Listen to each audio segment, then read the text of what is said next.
वारियत पैदा करते हैं, लेकिन आपको बताऊं जिस जमात से आपका ताल्लुक है ना, उस जमात की उम्मत मुस्लिमा को जरूरत है।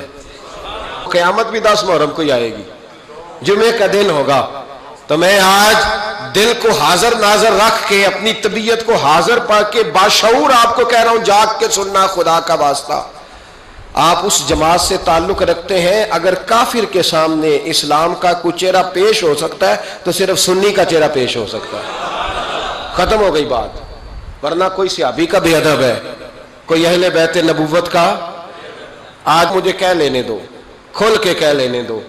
लोग दलीलें देते फिरते हैं, कहते हैं जी एक वो पेंट कोट वाला मौलवी है, उसने ऐनक भी लगाई है, दाढ़ी भी रखी है, पेंट कोट भी पहनता है, उसने जी 1500 बंदा एक दिन मुसलमान कर दिया, एक दिन 1000 मुसलमान कर दिया। पर पता है वो बदबख्त कहता क्या है?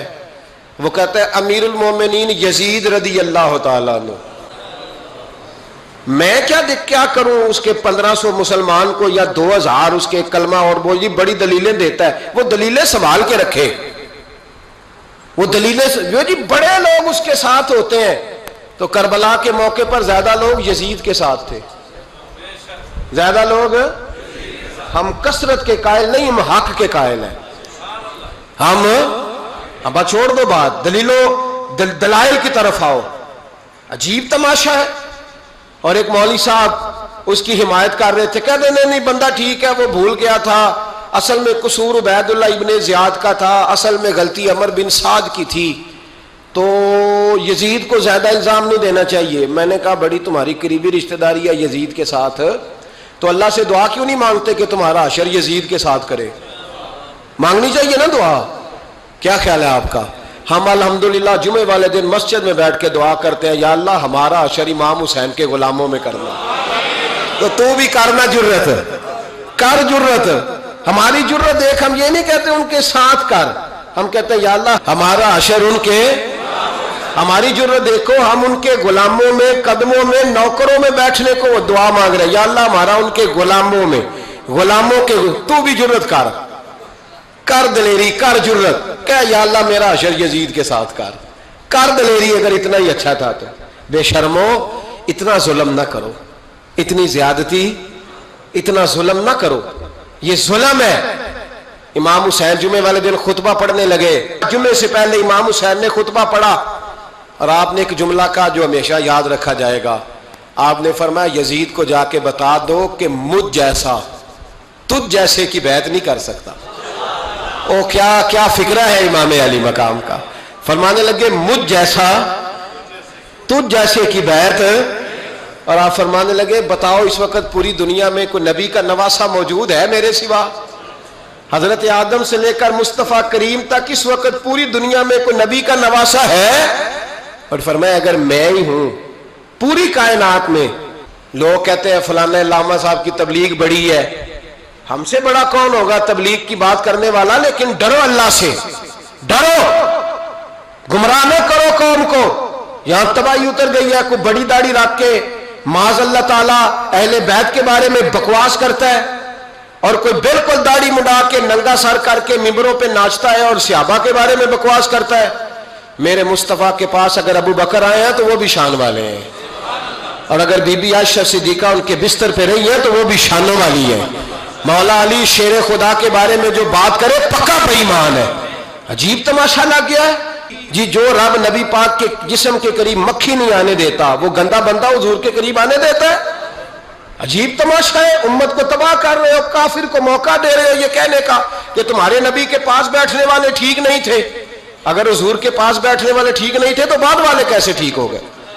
तो ये बाज आना चाहिए इन बेशर्मों को। ये उम्मत में तफरका डालते, बेहयाई करते हैं। सुनो और याद रखो, हजरत इमाम हुसैन ने खुतबा पढ़ा ना जब जुमे वाले दिन, फरमाया मुझे पहचानो तो मैं कौन हूं? तो अमर बिन साद बोला, पक्के नमाजी बोले। अमर बिन साद कहने लगा हुसैन जल्दी कर, हमारा जुमा लेट हो रहा है। बल्ले हो नमाजियो, जल्दी कर हमारा। आय हाय क्या नमाज है। यानी नबी पाक के नवासे को शहीद करेंगे और शहादत के बाद जुमा पढ़ेंगे और नमाज में कहेंगे अल्लाहुम्मा सल्ली अला मुहम्मदिन व अला आले मुहम्मद। ان کو شہید کر کے قتل کر کے جمعے کا خطبہ دیا جا رہا ہے اور نماز پڑھی جا رہی ہے اللہم صلی علی محمد وعلی.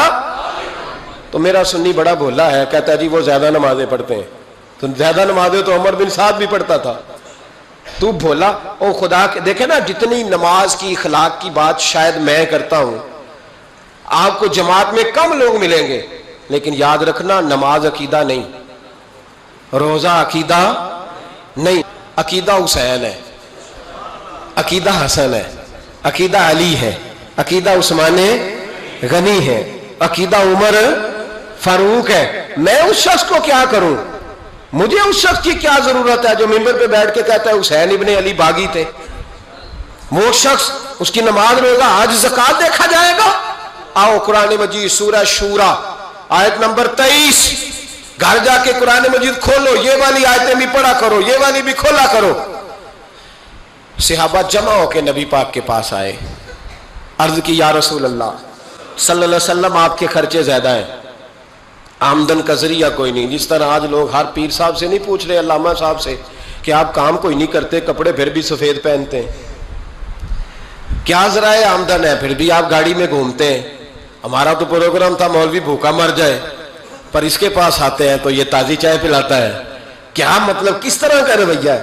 صحابہ کے بار وہ یہ نہیں سوچتے تھے آتے کہاں، وہ کہتے تھے آگے بڑھ کے حصہ ڈالیں.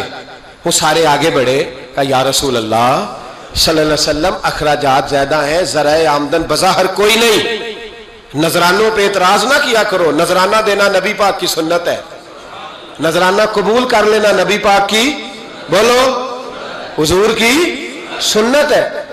تو صحابہ جمع ہو کے آئے، ایک جگہ پہ میٹنگ کی، کہا تھوڑے سے پیسے ہر مہینے پیش کریں گے.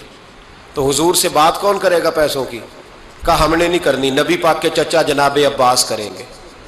حضرت عباس رضی اللہ تعالیٰ عنہ کے ذمہ لگایا گیا. جناب عباس آئے، حضرت عباس رضی اللہ تعالیٰ عنہ پیسے لے کے آئے، اور سیانے بندے تھے، انہوں نے بڑی سمجھداری والی، عقل مندی والی بات چھیڑی.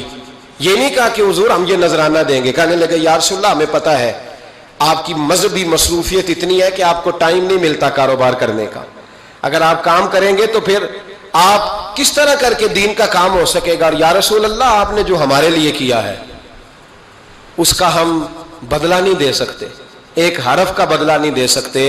حضور یہ تھوڑا سا نذرانہ ہر مہینے لایا کریں گے، قبول کر لیں.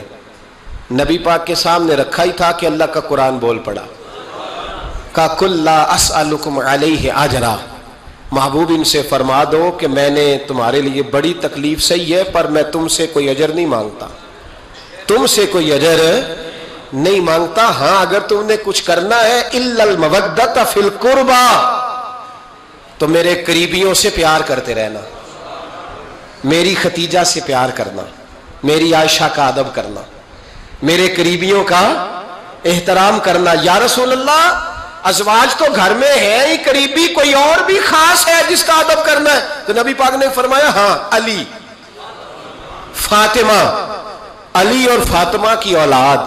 فرمایا ان کا ادب کرتے رہنا، اس کا مطلب یہ ہوگا کہ تم نے میرے ساتھ بڑا ہی اچھا سلوک کیا ہے. کہا ان کا ادب کرنا، جناب علی، سیدہ فاطمہ، اور دونوں کی ان کا ادب کرنا فرائض دین، اہل بیت کا ادب کرنا فرائض